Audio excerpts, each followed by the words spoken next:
Se tramaba un plan. El domingo 2 de octubre de 1955 por la noche, 4 hombres se tendieron en el suelo de madera del salón de estar de los Saint en Shelmerá y concentraron su atención en un mapa del oriente ecuatoriano, en particular en una zona situada al este de Arajuno, territorio Auca. Alguien podría haber insinuado que era una coincidencia que los 4 estuvieran allí reunidos. Jim Elliot no lo creía así. Él estaba absolutamente convencido de que aquella reunión se celebraba en aquel momento y lugar por designio de la mano de Dios. Johnny Keenan piloteaba la avioneta que transportaba a Jim y a Ed de Villano hacia Arajuno cuando se desató una fuerte tormenta, casi como por encanto. Para evitarla, Johnny se vio obligado a desviarse a Shelmerá. Puesto que la tormenta no amainó, tuvo que pasar la noche en Shelmerá y esperar que el tiempo mejorara a la mañana siguiente.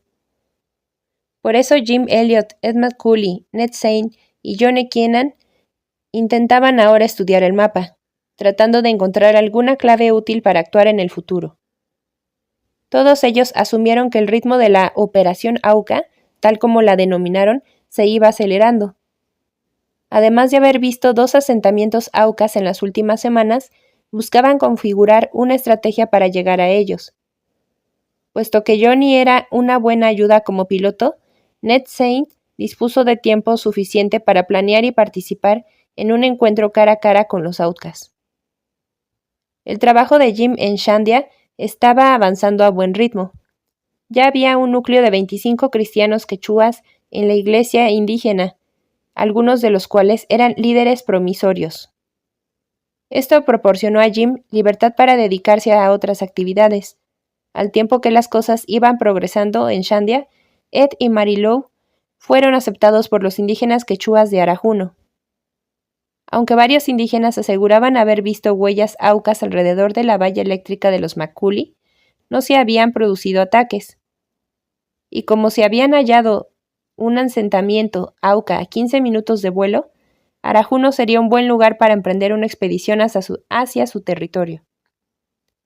Muchos desafíos debían vencer aún para que la operación Auca saliera adelante. Aunque el hallazgo de los asentamientos aucas había supuesto un primer paso positivo. Los entusiastas misioneros no sabían todavía cómo convencer a los indígenas de que sus intenciones eran amistosas y no pretendían hacerles ningún daño. Pero iba a ser difícil.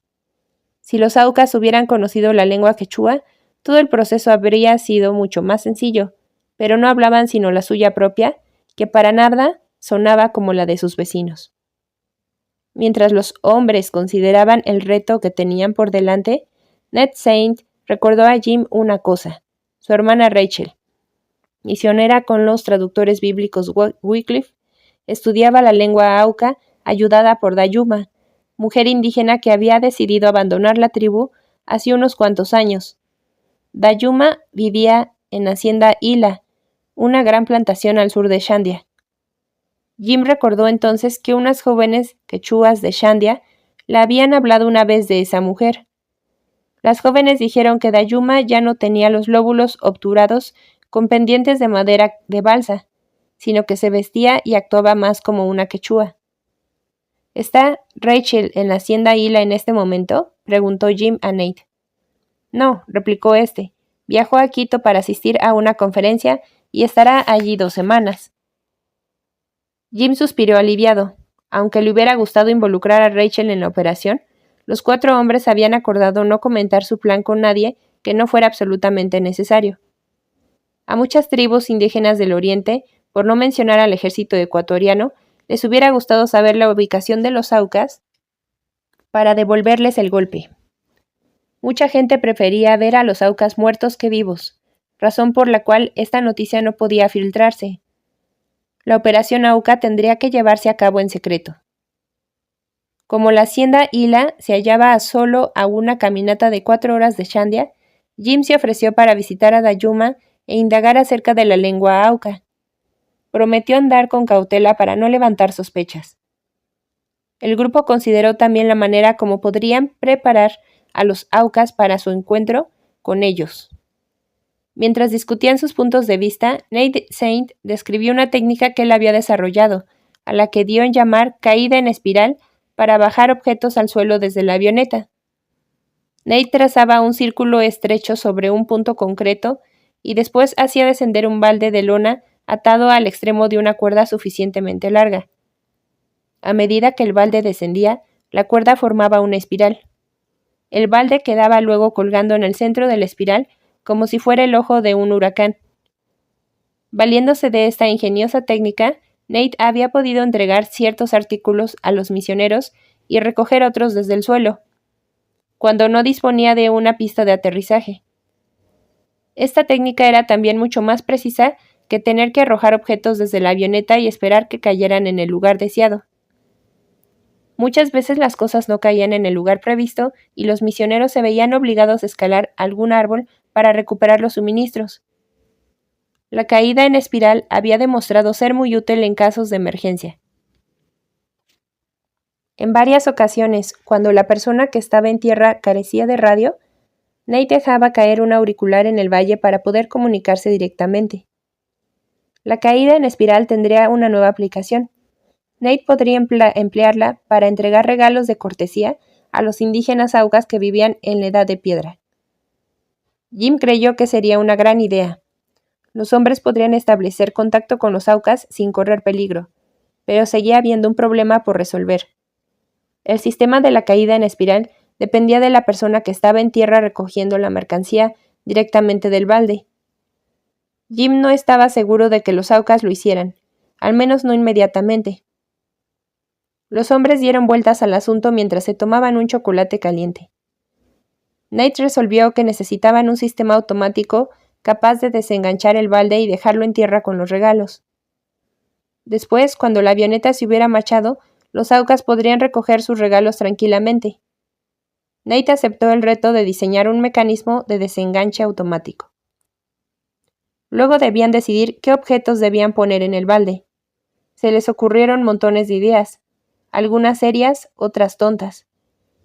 Redujeron la lista de regalos posibles a carne ahumada, queso, caramelos, artículos de cocina, cuchillos de mondar, sal, ollas de aluminio, recipientes de plástico y machetes, el artículo más apreciado por los indígenas. A la mañana siguiente el tiempo mejoró. Nate voló a Arajuno y después se acercó a Jim a Shandia. Una semana después de regresar a Shandia, Jim caminó hasta la hacienda Hila. Llegó al mediodía y el dueño de la plantación, Carlos Sevilla, lo invitó a almorzar. Durante la comida, Jim preguntó al señor Sevilla si podía hablar con Dayuma. Ésta aceptó sin hacer ninguna pregunta. Como Rachel Saint pasaba mucho tiempo con Dayuma, supuso que los misioneros estaban interesados en conocer a la joven indígena Auca. Jim se sentó en una banqueta y miró a la mujer Auca de cerca. Dayuma era baja y morena, con pómulos pronunciados. Tenía un aspecto muy parecido al de los indígenas quechua, exceptuando los ostensibles lóbulos de oreja que la delataban. Jim había oído decir que tanto a los hombres como a las mujeres aucas les perforaban las orejas a edad muy temprana para intentarles sendos tapones de madera de balsa, y que, al llegar a la adolescencia, el agujero alcanzaba el tamaño de $1 de plata. Dayuma se mostró muy dispuesta a colaborar.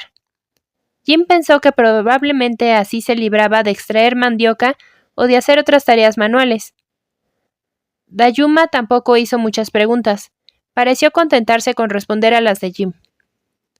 Este sacó su pequeño cuaderno negro y empezó a anotar los sonidos de algunas palabras y frases aucas sencillas que Dayuma le iba enseñando. Al cabo de una hora, Jim había compilado un vocabulario considerable que estudiaría más tarde.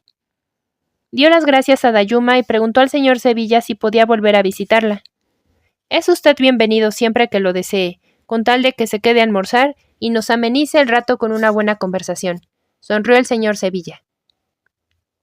Mientras Jim regresaba a través de la selva, no dejó de repetir algunas frases en auca. «Vito hueca pomopa, abomiro y mi». Pensó que las frases contenían una cualidad sonora que las hacía fáciles de recordar.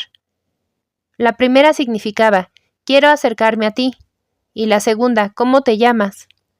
Ambas eran buenas frases para demostrar a alguien que uno deseaba ser su amigo, especialmente cuando la amistad era una cuestión de vida o muerte. Durante todo el mes, los 4 hombres implicados en la operación AUCA mantuvieron contacto mediante mensajes de radio codificados y cartas enviadas por Ned Saint en su distribución semanal de comida. Jim hizo también un viaje a Puyupungu para poner a Petey al corriente de todos los detalles de la operación. Jim visitó a Dayuma varias veces más y logró acumular una colección de tarjetas con palabras o frases aucas escritas por una cara y su equivalente en inglés por la otra. Aunque las frases solo fueran unos cuantos guijarros comparados con la montaña de información que representaba toda la lengua, Jim sabía que superar la barrera lingüística era esencial para ayudar a los aucas a comprender que los misioneros llegaban como amigos. Esperaba que las frases y palabras que había aprendido en lengua auca les abrieran las puertas para establecer contacto con ellos. Mientras tanto, Ned Saint y Johnny Kennan se mantenían ocupados tratando de conseguir un sistema para desenganchar el balde cuando tocara tierra. La solución fue sencilla pero eficaz.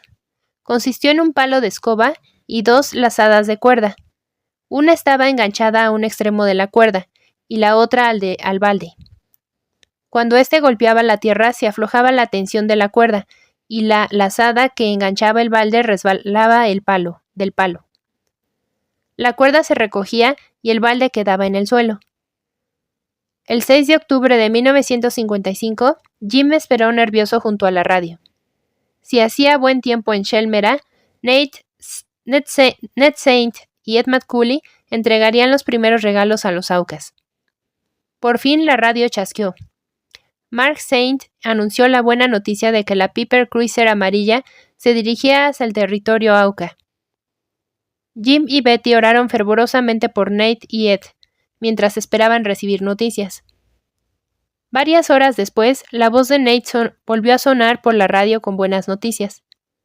La descarga de regalos había sido todo un éxito. En algún lugar de la selva al sureste de Arajuno, un grupo de indígenas aucas estaban compartiendo los regalos. La avioneta hizo descender un balde con una tetera metálica con tapa, una bolsa de sal, algunos botones de colores tomados de la caja de costura de Mark Saint y una docena de metros de cinta de colores brillantes de la misma caja. Aunque Nate no ha visto realmente a ningún auca, él y su compañero deseaban que muchos pares de ojos ocultos hubieran observado la descarga detrás de los árboles circundantes. Una semana después de la segunda descarga, hubo aún mejores noticias. Ned y Ed vieron a los aucas. Mientras sobrevolaban a 750 metros del asentamiento, Ed divisó a un indígena auca justo debajo de la avioneta. El hombre correteaba de un lado a otro, aunque no parecía intentar ocultarse. Al cabo de unos segundos se le unieron otros 2 hombres y los 3 corrieron juntos. Ed los señaló con el dedo y Nate se inclinó sobre el panel de control para verlos. Los 2 misioneros pensaban que ese era un buen momento para efectuar la descarga. Nate hizo una indicación y Ed comenzó a desenrollar la cuerda para bajar el balde. En él habían colocado un machete envuelto con una gruesa lona para que nadie se cortara. Cuando el balde estaba a punto de tocar tierra, el machete se salió y fue a caer en el arroyo. Uno de ellos se metió en el agua para rescatarlo. Otros 4 hombres salieron de la selva y lo rodearon para admirar la herramienta. Una vez que los misioneros hubieron visto a los aucas, decidieron que cada miembro de la operación auca se turnara para acompañar a Nate para llevarles más regalos. Jim rebosó de entusiasmo. Debía acompañar a Nate en el siguiente vuelo. Curiosamente pareció que los aucas estaban tan fascinados con los misioneros como estos con ellos. Varios indígenas quechuas informaron que habían visto huellas de los aucas cerca de la casa de los McCully en Arajuno.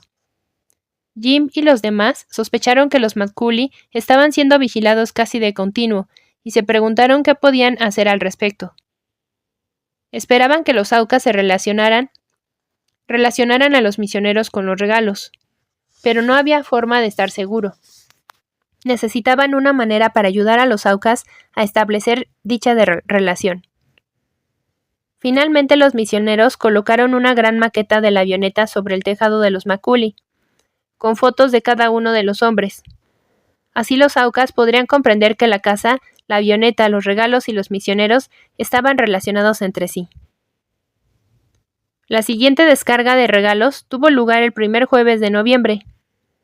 Jim esperó nervioso junto a la pista de aterrizaje, esforzándose por oír el motor de la Piper Cruiser. Al cabo de pocos minutos oyó el familiar zumbido y unos instantes después, Nate Saint detuvo la avioneta en un extremo de la pista. ¿Conseguiste terminarlo?, preguntó Jim a Nate mientras se subía a la avioneta y se abrochaba el cinturón. Claro que sí, replicó Nate sonriendo mientras golpeaba una caja grande detrás de él. Aquí está. El altavoz está conectado y listo para funcionar. ¿Has preparado bien la pronunciación de las frases? ¿Preparado?, replicó Jim. Me he preparado para esta ocasión durante toda mi vida. La Piper se elevó y se escoró hacia su destino. Jim intentó tranquilizarse sin conseguirlo. Iba a conversar con los Aucas, un acontecimiento extraordinario, aun cuando sabía que no entablaría una auténtica conversación. 20 minutos después, la avioneta se aproximó al campamento Auca.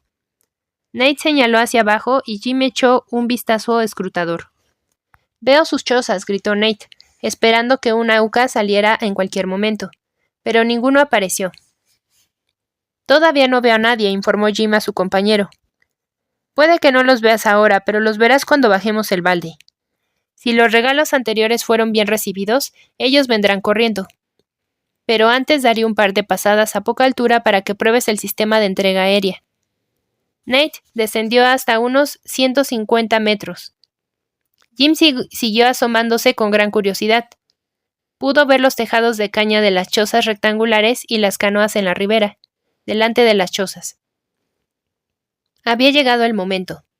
Con manos temblorosas, Jim asió el micrófono, lo sujetó cerca de sus labios y dijo: «Vito hueca pomopa». Nate y Jim dieron un par de pasadas. Usó el altavoz para decir frases en Aucas. Entonces Nate pulsó el acelerador y la Piper comenzó a elevarse. Cuando recuperaron los 750 metros de altitud, Nate dio instrucciones a Jim para bajar el balde con los regalos. Efectivamente, una vez que Jim hizo bajar el balde, un grupo de Aucas salieron de la selva y se abalanzaron sobre él como hormigas sobre el corazón de una manzana. Nate ni siquiera tuvo que recurrir al sistema de desenganche automático. Los Aucas se acercaron al balde mientras todavía estaba sujeto a la cuerda. «¡Ya los veo!», gritó Jim. «¡Ya los veo!». Jim contempló el espectáculo. El aldeano, que había conseguido atrapar el machete en el balde, lo esgrimió sobre su cabeza y lo agitó a su alrededor. La hoja reflejó los rayos del sol. Entonces el hombre juntó las manos y pareció gritar algo a la avioneta. «Creo que está dando las gracias», gritó Jim emocionado. «Intentemos dejarles otro regalo». «Claro que sí. Hay un cacharro de aluminio detrás de tu asiento». Jim enrolló la cuerda para recuperar el balde, extendió el brazo hacia atrás y cogió el cacharro. Abrió la tapa y vio que contenía algunas cintas, una camisa amarilla y un collar. Jim colocó todo el balde y el proceso de descarga volvió a repetirse. Esta vez los Aucas estaban a la vista mientras descendía el balde. El impaciente grupo lo atrapó y vació su contenido antes de que tocara tierra. Nate escoró la avioneta hacia el noroeste. Era hora de volver a casa. Harían escala en Arajuno. Ed les esperaba en la pista. Los tres hombres caminaron hacia la casa en donde les esperaba Mary Lou con una bandeja de galletas y una jarra de limonada. Mientras disfrutaban este refrigerio, los hombres se enfrascaron en un serio debate acerca del siguiente paso a dar. Jim sugirió penetrar en territorio Auca durante la primera luna llena del Año Nuevo, que luciría el 3 de enero de 1956. La luz de la luna llena ayudaría a distinguir a cualquiera que se deslizase hacia ellos por la noche. El equipo remaría en canoas hasta encontrar un lugar adecuado para abrir una pista de aterrizaje. De este modo podrían descender con la avioneta y los Aucas sin duda la reconocerían. No dudarían de que estos eran los mismos hombres que habían dejado regalos en señal de amistad. No todos estuvieron de acuerdo con la idea de Jim. Ed McCully deseaba que su compañero aprendiera otras frases de la lengua auca antes de intentar el contacto con la tribu cara a cara. Sabía que la pronunciación equivocada de una sola palabra podría ponerlos en grave peligro. Ned Saint, por su parte, creía que debían continuar con la descarga de regalos. Además, la estación lluviosa comenzaba a mediados de enero, lo que hacía virtualmente imposible limpiar el terreno para una pista de aterrizaje. Sugirió esperar hasta el comienzo de la estación seca. De todos modos, los aucas sabían dónde vivían los McCully. Quizás si tenían paciencia, los aucas se les acercarían. Los hombres podían discrepar en cuanto a los detalles de cuándo y cómo debía producirse el encuentro, pero estaban de acuerdo en dos cosas. Primero, se comprometieron a llevar el mensaje del Evangelio de Cristo a los aucas, y segundo, la operación auca estaba comenzando a producir resultados. Aparte de esto, tenían mucho tiempo para preparar los detalles de su primer encuentro, o al menos eso creyeron ellos. Un lugar para aterrizar. Jim examinó la cinta para adornar la cabeza. Era una obra de arte. Lucía una mullida franja de plumas de papagayo de color verde lima. Sobre su frontal sobresalían unas plumas más largas de color semejante al de los tomates maduros, como los del huerto de Jim. «Entremos a tomar algo», dijo Jim a Ed McCully y Ned Saint, aún en la pista de aterrizaje de Shandia. Mientras se acercaban a la casa, Ed y Nate le contaron cómo habían conseguido la cinta. En realidad, no había mucho que contar. Durante una descarga regular de regalos, un indígena auca retiró la ropa y depositó algo en el balde para la avioneta. Esta siguió trazando círculos y Ed recogió el balde que contenía la cinta. «Es evidentemente un regalo», dijo Ed. «Parece que quieren ser amigos nuestros. Es estupendo. Uno de nosotros puede ponerse la cinta cuando vayamos a encontrarnos con ellos. De este modo sabrán que somos los mismos que les trajimos regalos desde el aire», dijo Jim expresando regocijo. «Buena idea», dijo Ed entusiasmado. «Es un milagro que las cosas estén saliendo tan bien». Ned, Nate y Jim asintieron. Los tres hombres se sentaron en torno a la mesa del comedor de los Elliot por una media hora. Comieron algunos trozos de piña y papaya, bebieron limonada y comentaron que la cinta era una buena señal de que se movían en la dirección correcta. La hora de un encuentro cara a cara se iba acercando. Nate y Ed debían marcharse. Subieron a la Piper Cruiser y partieron para Arajuno. La avioneta desapareció y Jim esperó ilusionado que le tocara el turno para acompañar a Nate y efectuar la descarga de regalos. La semana transcurrió con lentitud. Por fin llegó el jueves. Amaneció un día claro pero ligeramente ventoso. Jim y Nate volaron primero a Arajuno para preparar la descarga de regalos. Jim puso el balde y la cuerda detrás de su asiento. Nate cargó una caja con los regalos. Mientras se ocupaba de esos menesteres, dos indígenas quechuas pasaron por allí.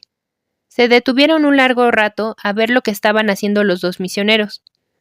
«No tienen sentido común. Dan lo mejor a los aucas.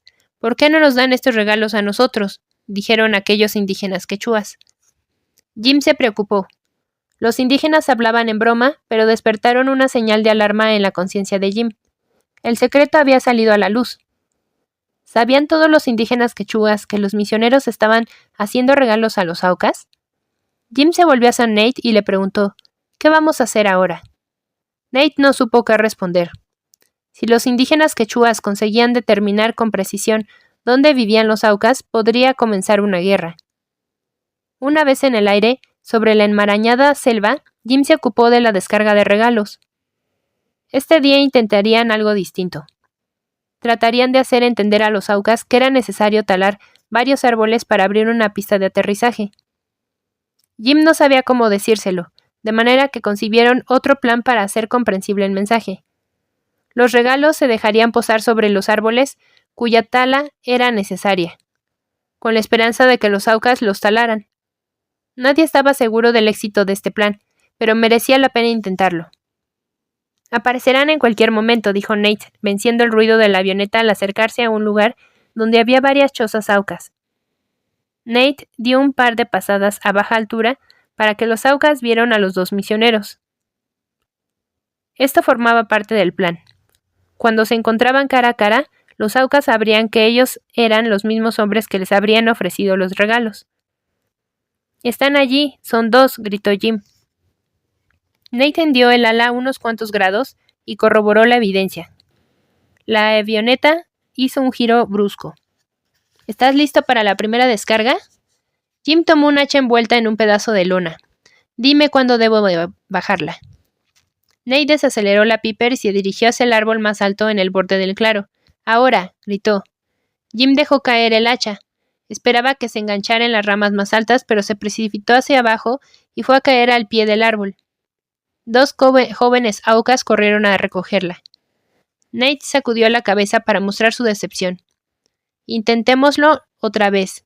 Daré otra pasada». Esta vez el regalo, 4 peines de plástico envueltos en vendas de algodón, cayó sobre la copa del árbol. Los Aucas miraron sorprendidos.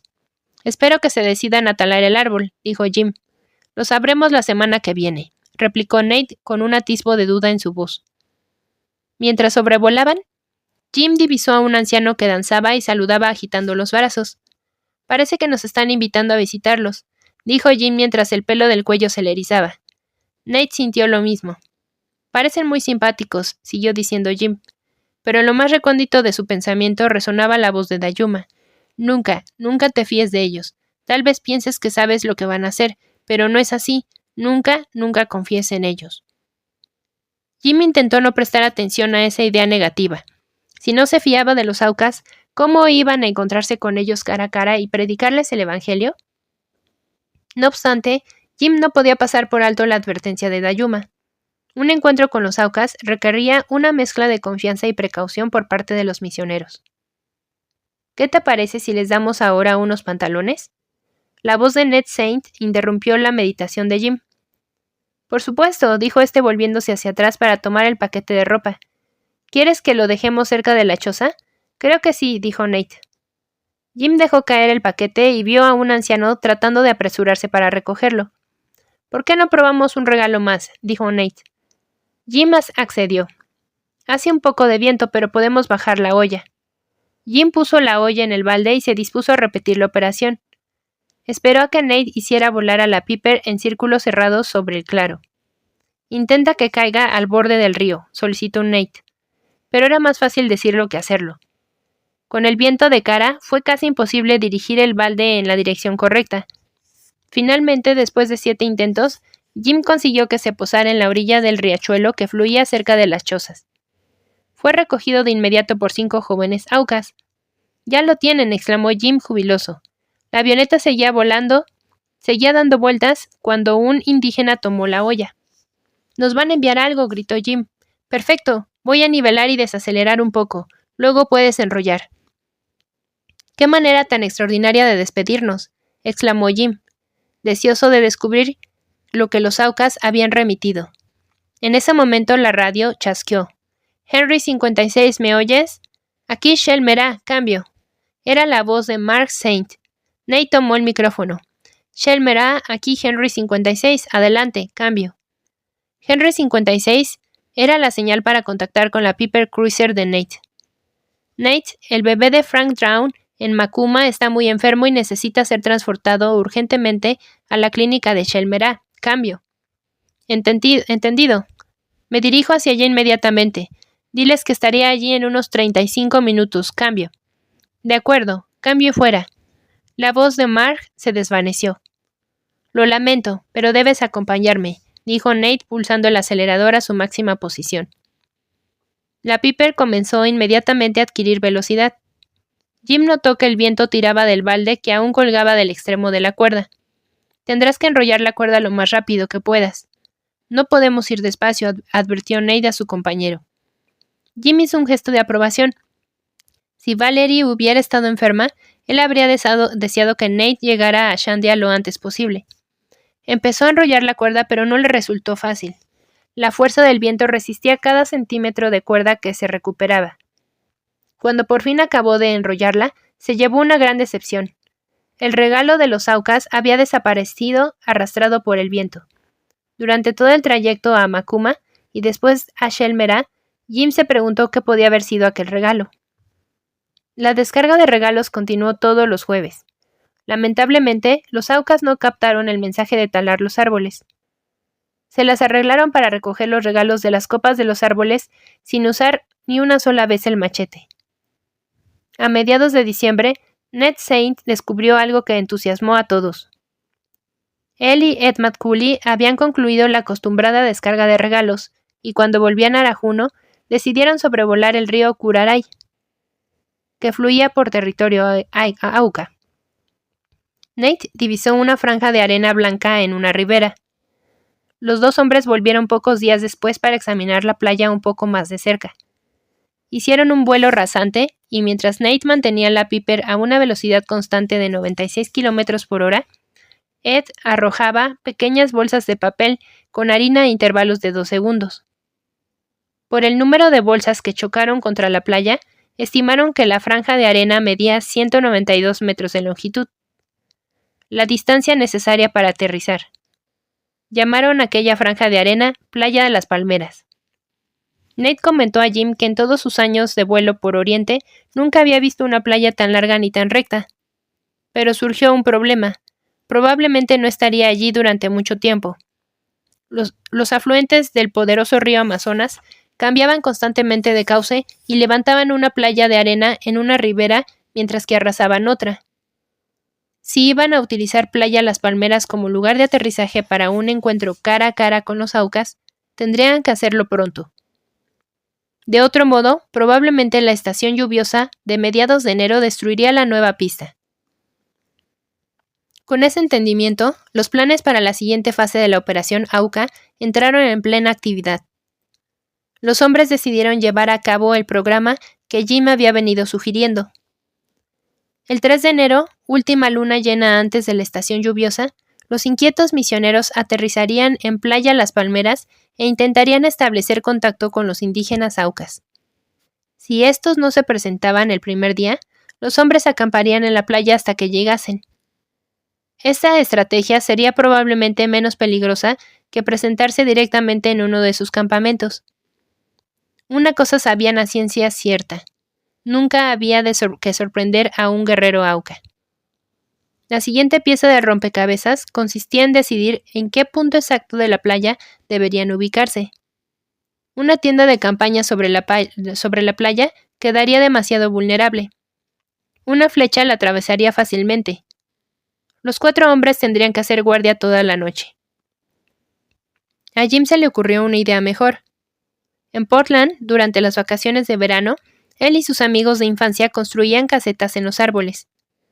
¿Por qué no construir una caseta en uno de los árboles que se elevaban a un extremo de la playa? Desde lo alto podrían divisar a cualquiera que se les acercara y no sería fácil que los atacaran por la noche. A todos les pareció una excelente idea. Y puesto que Jim era el más experimentado en temas de construcción, sobre él recayó la responsabilidad de diseñarla y cortar la madera. Los hombres decidieron que podrían construirla con mayor rapidez si llevaban las piezas ya cortadas. No podían pasar una sola noche a la intemperie. Llegó la hora de hacer un compromiso final con la operación Auca. Jim, Ed y Nate se comprometieron de nuevo en oración. Pete Fleming apoyó la idea, pero no tenía la certeza de haber sido llamado a acompañarlos. En caso de que Pete decidiera no ir, buscarían otra persona que apoyara al equipo. Pero, ¿quién podría ser? Dado que Nate visitaba las bases misioneras, conocía mejor que nadie a la mayoría de los misioneros que habitaban en la región. Inmediatamente se acordó de Roger Youderian. Roger era un tipo duro, acostumbrado al aire libre. Había sido paracaidista en Europa durante la Segunda Guerra Mundial, y fue condecorado por méritos de guerra en la batalla de Bulge. Había sobrevivido al asalto norteamericano en el Rin en 1944. Natural de Montana, Roger y su esposa Bárbara habían sido misioneros por 3 años con la Unión Misionera Evangélica, en Macuma. Trabajaron junto a Frank y Mary Drown, y predicaron el evangelio a los indígenas jíbaros, lo cual no fue una tarea fácil. Hasta hacía poco, la tribu de los jíbaros había sido el único pueblo del Amazonas famoso por cortar las cabezas de sus enemigos y encogerlas. Cuando las cabezas adquirían el tamaño de una bola de béisbol, los jíbaros las exhibían como piezas decorativas y se las colgaban en la cintura. Nate no podía pensar en otro misionero más adecuado que Roger Youderian para completar la operación Auca. Aunque Jim, Ed y Petey habían oído hablar de Roger, no lo conocían personalmente. Se fiaron de Nate y creyeron que era el hombre indicado para desempeñar la tarea. Unos días más tarde, Nate habló con Roger acerca de la operación Auca y este aceptó formar parte del equipo. El 24 de diciembre de 1955, Jim, Betty y Valerie, que ya tenía 10 meses, y Petey y Olive Fleming se reunieron con Ed y Mary Lou McCulley y sus 2 hijos, Steve y Mike, en Arajuno, para pasar reunidos la Navidad. Una gran expectativa inundaba el ambiente y todo se iba desenvolviendo muy deprisa. A Jim le chocó mucho un incidente que afectó a Mary Lou McCulley 2 días antes de llegar los Elliot y los Fleming. Ella lo reveló con todo detalle la primera noche que pasaron juntos.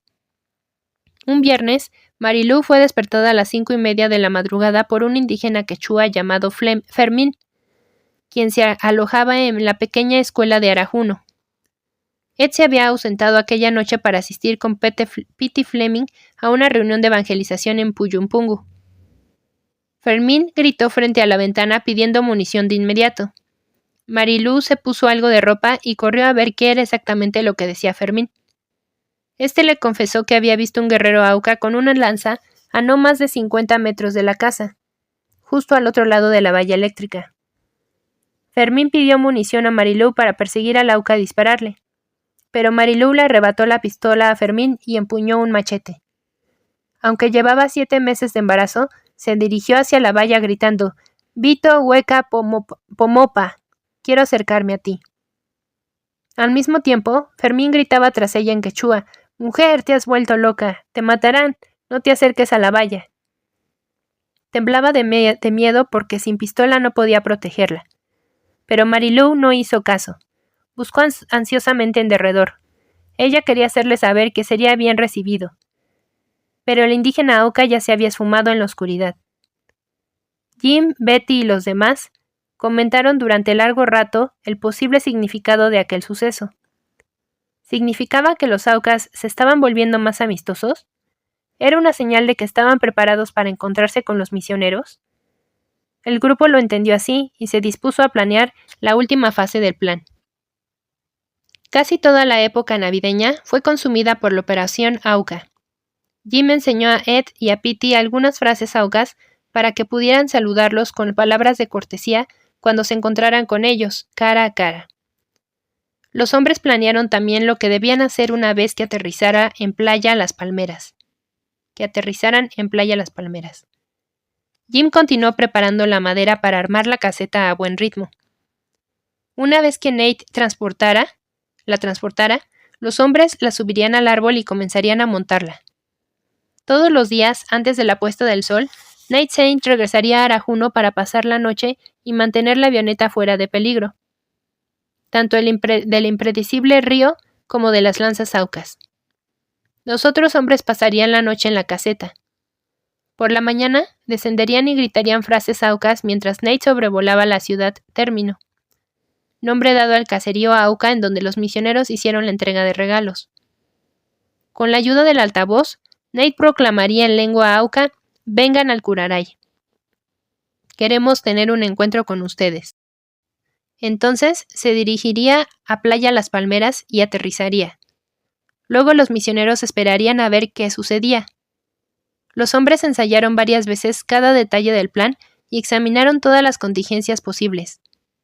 Cuando Jim regresó a Shandia, pasada la Navidad, estaba seguro de 2 cosas: que era el momento oportuno de Dios para encontrarse con los Aucas y que habían adoptado todo tipo de precaución posible.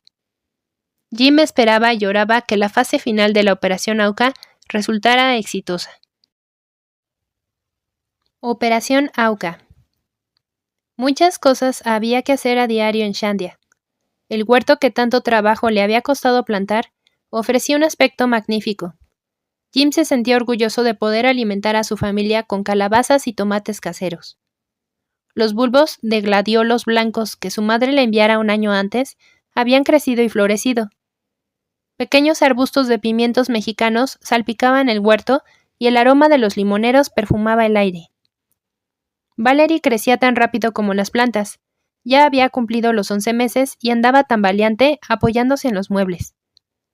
La iglesia indígena también prosperaba. El día de Año Nuevo, Jim finalizó otra conferencia bíblica, y al igual que en años anteriores, fue un gran éxito. El día 2 de enero por la mañana, Jim esperó, preocupado, recibir noticias por radio. Por fin escuchó. Según Nate Saint, todo estaba listo para hacer la visita a sus vecinos. Nate volaría a la hora del almuerzo para recoger a Jim y trasladarlo a Arajuno. Al día siguiente aterrizarían en la playa Las Palmeras. Con Valerie recostada en su cadera, Betty ayudó a su marido a colocar en una bolsa los últimos objetos necesarios para la misión. Como Jim solo conocía su lengua lo justo para mantener una conversación de 2 minutos, pensó que necesitaba otros recursos para mantener su atención y mostrarles que iba en plan amistoso. Guardó una armónica, un visor de transparencias, Viewmaster y un yo-yo. También metió una pistola en el bolsillo lateral de la bolsa. Los hombres habían dedicado mucho tiempo a dilucidar si debían o no llevar pistolas. Ténganse en cuenta que iban en el nombre de Dios, el Rey de Paz. ¿Qué pensarían los Aucas si los misioneros llevaban pistolas? Finalmente decidieron que era una cuestión de sentido común. Habría muchos animales salvajes, pumas, caimanes y serpientes, en la playa Las Palmeras, y los hombres necesitaban algún medio de protección. Además acordaron que si los Aucas los atacaban, dispararían al aire como último recurso. Los miembros del equipo se prometieron unos a otros que bajo ningún concepto dispararían directamente a los indígenas. Si había que escoger entre perder sus vidas o la de algún Auca, los misioneros estaban dispuestos a entregar las suyas. Antes de que Jim y Betty tuvieran tiempo de despedirse, la Piper Cruiser amarilla ya zumbaba en el cielo. Llegó la hora de partir. Jim y Betty caminaron hasta la pista de aterrizaje. Cuando Nate Saint detuvo la avioneta, Jim cargó sus cosas en la parte trasera. Besó a Betty, abrazó a Valerie, subió a la cabina y se sentó al lado del piloto. Unos minutos después logró ver la base de Shandia desde lo alto. Cuando Nate enderezaba el rumbo hacia Arajuno, Jim pudo vislumbrar a su esposa y a su hijita. Al anochecer, Jim Elliot, Nate Saint, Ed McCulley, Roger Youderian y Pete Fleming, quien al final decidió incorporarse a la misión, estaban reunidos en Arajuno. Mientras hacían sus últimos preparativos, se contagiaron de un estado de ánimo, mezcla de regocijo y nerviosismo. Los hombres se alegraron de lo que estaba por llegar, pero fueron también conscientes del peligro que corrían. Revisaron las listas de todas las cosas que necesitaban transportar a Playa Las Palmeras y después marcaron cada cosa con un número de código según su prioridad. Aquellos artículos marcados con un 1 serían los más necesarios, como los materiales de construcción para la caseta. Todos estuvieron de acuerdo en la importancia de disponer de un techo seguro al anochecer. La radio de manivela también figuró entre los objetos de esta categoría. La comunicación con el mundo exterior sería fundamental desde el principio. Los artículos señalados con el número 2 serían importantes a medida que transcurriera el día. Una olla de cocina, tazas para el café o colchones de aire. Con el número 3 se marcaron otros objetos como cuadernos y libros que resultarían útiles una vez establecida la misión en Playa Las Palmeras. Jim, Ed, Nate, Roger y Pete conversaron hasta que no hubo nada más que decir. A primera hora de la mañana, aún acostado, Jim intentó imaginar lo que podría depararles este día. ¿Verían a los Aucas? ¿Tendría él la oportunidad de mirar a un Auca a los ojos, de sonreír y ser capaz de expresarle que habían venido en son de paz? Si lo conseguían, los misioneros serían los primeros que lograban un encuentro cara a cara con los Aucas y vivirían para contarlo. Y si no, Jim prefirió no pensar en esa posibilidad. De cualquier modo, pasara lo que pasara, Él sabía que habían adoptado todo tipo de precaución. Ahora, como siempre, su vida y la de los 4 misioneros que le acompañaban estaban en las manos de Dios. Jim se despertó sobresaltado con el silbido de una cafetera hirviendo. Por un momento, no reconoció que estaba en la casa de los Macaulay, pero enseguida se acordó del viaje y lo embargó la más grande emoción. Había llegado el día. Se levantó de un salto, se vistió y salió a la sala. Miró el reloj. Eran las 6:30. Nate debía salir hacia Playa Las Palmeras 1 hora y media antes. Como habían empacado todo la noche anterior, los 5 hombres se sentaron para tomar un sabroso desayuno. Pero Jim estaba demasiado emocionado y apenas probó bocado. Luego ayudaron a Nate a pesar cada paquete y a cargar la avioneta. Fue preciso llevar cuenta de cada kilo de carga. Por cada kilo de peso extra, la Piper necesitaría 30 centímetros más de pista para despegar. No sería fácil hacerlo en Playa Las Palmeras, aunque no se volara con exceso de peso. Una carga excesiva provocaría un desastre, pues la avioneta caería en el río Curaray. Nate prefirió tomar la máxima precaución y llevar solo un pasajero por viaje. Los hombres echaron suertes para decidir quién sería el primero. Ganó Ed Macaulay, aunque aquella victoria supusiera una dudosa gloria. Muchas cosas podían salir mal en el primer aterrizaje. Por ejemplo, si la arena estaba demasiado blanda o la avioneta sufría daños en el aterrizaje, Ed y Nate quedarían aislados en territorio Auca. No tendrían otra opción sino caminar hasta Arajuno, lo que sería muy complicado porque no conocían ninguna senda. Quedarse en el patio trasero de los Aucas sería también peligroso, ya que estos no tenían fama de ser amistosos con las personas que se extraviaban en su territorio. Los 5 hombres se juntaron en la pista para una breve oración. Jim se quedó con Roger Youderian y Pete Fleming, mientras Nate Saint arrancaba el motor de la Piper Cruiser. La operación Auca encontraba en su última fase. 1 hora después, Nate regresó a Arajuno. Al salir de la cabina, anunció que todo había salido bien, aunque no exactamente según el plan previsto. Una espesa niebla se había levantado a unos 3 kilómetros de Playa Las Palmeras, aunque había podido encontrar un lugar con niebla más fina para localizar la pista. La arena de Playa Las Palmeras estaba más blanda de lo anticipado, lo cual hizo que las ruedas de la avioneta se hundieran en la arena. Nate y Ed hicieron girar el aparato y lo empujaron hasta que la cola quedó sobre el agua, para que el piloto tuviera suficiente distancia para despegar. A pesar de estos inconvenientes no previstos, Ed se quedó en la playa esperando que Nate volviera con el segundo pasajero, Jim. Nate sacó un poco de aire de las ruedas de la avioneta para que no se hundieran en la arena. Jim confió en la eficacia del remedio, pues le tocaba el segundo turno. Cuando Nate y Jim se subieron a la avioneta, el sol ya había disipado la niebla. Hizo una hermosa mañana. Pocos minutos después de despegar, siguieron el curso del río Curaray, que serpenteaba rebosante a través de la espesa selva. Finalmente, cuando el sol centelleaba sobre el río, Jim captó la primera vislumbre de Playa Las Palmeras. La franja de arena era más ancha de lo que se había imaginado, pero más corta. Jim se maravilló de que Nate hubiera podido aterrizar y despegar en tan corta distancia. Era un piloto excelente. Desde lo alto escrutaron la ribera tratando de ver a Ed Macaulay. «Ahí está», dijo Jim con alivio, señalando un extremo de la playa. Se aferró al borde de su asiento hasta que los nudillos de las manos se le pusieron blancos. Nate aterrizó hábilmente la Piper sobre la playa. Las llantas, parcialmente desinfladas, dieron un excelente servicio. Golpearon contra la arena pero no se hundieron. Nate detuvo la avioneta a escasos metros de los árboles. Ed se acercó al aparato con la cámara aún filmando y Jim saltó de la cabina sonriente. La avioneta solo demoró el tiempo necesario para desembarcar a Jim y la carga de suministros. Luego que Ed y Jim levantaron la cola de la avioneta y la giraron. Nate aceleró a tope y despegó una vez más hacia Arajuno para recoger a Roger. tenía un programa muy ajustado para cumplir antes de que cayera la noche. Así que tan pronto como la avioneta estuvo vacía, volvió a emprender el vuelo.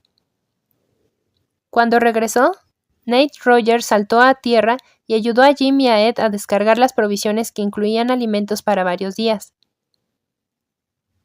Tan pronto como la avioneta estuvo vacía, Nate volvió a emprender el vuelo. Los hombres pusieron manos a la obra de inmediato. Jim y Ed ya habían escogido el árbol que creían más adecuado para construir la caseta. Era un palo hacha, gigante de unos 60 metros de altura. Como a unos 10 u 11 metros de altura, sobresalía una gruesa rama que parecía proporcionar una sólida base para sentar su hogar temporal. Jim comenzó la tarea de clavar pedazos de madera a modo de peldaños. Los otros hombres hicieron turnos para vigilar mientras dos de ellos seguían clavando. Cuando los peldaños alcanzaron cierta altura, uno de ellos arrojó una soga sobre una rama para usarla como aparejo. Lo último que necesitaban es que uno de ellos resbalara y cayera. Les llevó bastante tiempo clavar todos los peldaños. Entonces supieron por qué llamaban a aquellos árboles palo hacha. Era como clavar púas sobre el hierro. Sin embargo, la cuadrilla perseveró, y una vez que alcanzaron la rama más fuerte, Jim comprobó satisfecho que podían asentar la caseta. Ató una cuerda a la rama y la dejó caer hasta el suelo. Cuando Ed ataba los listones de madera ya cortada, Jim y Roger tiraban las piezas una por una, las subían al árbol y las clavaban en su sitio. A medida que la caseta fue progresando, Nate hizo otros 2 vuelos para transportar materiales y víveres. En el último, llevó a Petey Fleming. A Dios gracias, los misioneros arribaron sin inconveniente y todos los objetos llegaron en buen estado. Tan pronto como descargaron la avioneta, se pusieron a apilar y ordenar los suministros. Puesto que la caseta había sido diseñada para alojar a 3 personas, alguien tendría que regresar con Nate hasta Arajuno cada noche. Esta vez le tocó a Petey por ser el más delgado del grupo. Cuanto más ligera la carga, tanto más fácil sería elevarse desde la pequeña playa de las Palmeras. Cuando se aproximaba el ocaso, los 5 hombres se juntaron en la playa para cantar un himno de alabanza al Creador. Después hicieron una breve oración. Nate y Petey se subieron a la avioneta y ésta despegó. Jim observó admirado cómo Nate elevó hábilmente la avioneta en tan corta franja de arena. Jim, Ed y Roger se quedaron en la playa charlando. 10 minutos después oyeron el zumbido de la Piper. Habían planeado que Nate hiciera una pasada sobre Ciudad Término y que Petey proclamara este mensaje. «Vengan al Curaray mañana», en lengua auca, por el altavoz. Nate confirmó con la señal convenida que el mensaje había sido transmitido. Después hizo un bucle en el aire y apuntó hacia Arajuno al oeste. Jim, Ed y Roger prepararon la cena y comieron alrededor de una pequeña fogata. Se refugiaron en la caseta antes de oscurecer. Mientras se instalaban para pasar la noche, se preguntaron quién podría estar observándolos desde la espesura de la selva. A las 2 de la madrugada, Jim todavía estaba despierto. La noche era excesivamente cálida y no le permitía dormir. Tampoco se pudo estirar por culpa de su considerable estatura. En ese momento, se arrepintió de no haber añadido otros 15 centímetros a la longitud de las tablas. Por la respiración de sus compañeros, intuyó que ellos tampoco dormían. Estaba en lo cierto. Entonces decidieron que era un buen momento para tomar una taza de café. Antes de subir a la caseta, habían traído unos bocadillos y un termo de café, en caso de insomnio. Comieron y bebieron en relativo silencio, aguzando sus oídos para interpretar los extraños ruidos de la selva. Después de una noche eterna, amaneció sobre la jungla y los hombres descendieron de la caseta para desayunar. Jim encontró en la arena huellas de puma que no estaban en el día antes. A las 9 de la mañana accionó la manivela del equipo de radio, pero no pudo enviar ningún mensaje. Él oía hablar, pero al parecer no le oían. Entonces se limitó a escuchar la ronda diaria de conversación matutina entre las bases de Mission y Shelmera. Una base necesitaba un saco de harina, otra solicitaba antibióticos y una tercera preguntaba si había llegado un paquete especial por correo. Las voces que sonaban en la radio contribuían a crear una atmósfera extrañamente normal, salvo una cosa. Jim, Ed y Roger estaban en pleno territorio Auca. Cuando cesaron las transmisiones de radio, los hombres continuaron con cada detalle de la operación Auca. Cada uno ocupó una posición en la playa y después se turnaron para mostrar los regalos y gritar frases en Auca. Cuando una rama crujía o susurraba un arbusto, todos hacían una pausa. ¿Sería un Auca o un puma? La mañana fue levantando un calor húmedo, pero no vieron ni aucas ni pumas. Antes del almuerzo, Nate y Petey llegaron con noticias alentadoras. Cuando volaban de camino a Playa Las Palmeras, no vieron a nadie. Tal vez algún grupo de indígenas aucas estuvieran viajando para encontrarse con los misioneros. Jim se mostró eufórico. Este podría ser el día. Los 5 hombres intentaron ocuparse en sus propias tareas mientras esperaban. Nate descubrió rápidamente por qué la radio no transmitía. El micrófono tenía una conexión floja. Construyeron un toldo provisional alrededor del fuego para protegerse del sol implacable que abrasaba al mediodía. También hicieron turnos para dormir la siesta, nadar, leer y vigilar a sus vecinos. Pero nadie vio nada. En fin, por la tarde, Jim, Ed y Roger escribieron notas a sus esposas. Nate y Petey recogieron el correo y prometieron entregarlo en Arajuno aquella misma tarde. Por la noche, antes de subirla a la caseta, Jim colocó un machete al pie de los peldaños para que los aucas lo vieran y entendieran que se trataba de otro regalo. Los 3 hombres se despertaron bruscamente a las 9 de la noche. El corazón de Jim resonó fuertemente contra el pecho. Echó un vistazo a su alrededor. ¿Oyeron algo?, susurró. A la luz de la luna, vio cómo sus compañeros asentían. Luego volvió a oír el mismo ruido, un crujido suave y prolongado. Después de unos minutos, Jim se relajó. El viento soplaba contra la caseta y los tablones crujían al oscilar ligeramente el árbol. Se volvieron a quedar dormidos. Jim se despertó a las 5 de la madrugada, justo antes de la aurora. Estaba deseoso de ver si alguien había recogido el machete. Alumbró con la linterna hacia el suelo. El machete había desaparecido. Jim dio un grito de alegría que despertó a Ed y Roger, quienes lo celebraron con él. Luego Ed tomó la linterna y alumbró para comprobarlo. Esta vez la hoja del machete resplandeció contra el haz de luz. Algo lo había cubierto por la primera vez. La decepción se reflejó en el rostro de Jim. Mientras esperaban la llegada de Nate y Petey, desayunaron y oraron. Jim pensó que era un buen momento para ir a pescar algo para el almuerzo. Se recogió los pantalones, tomó su caña de pescar y chapoteó en el río.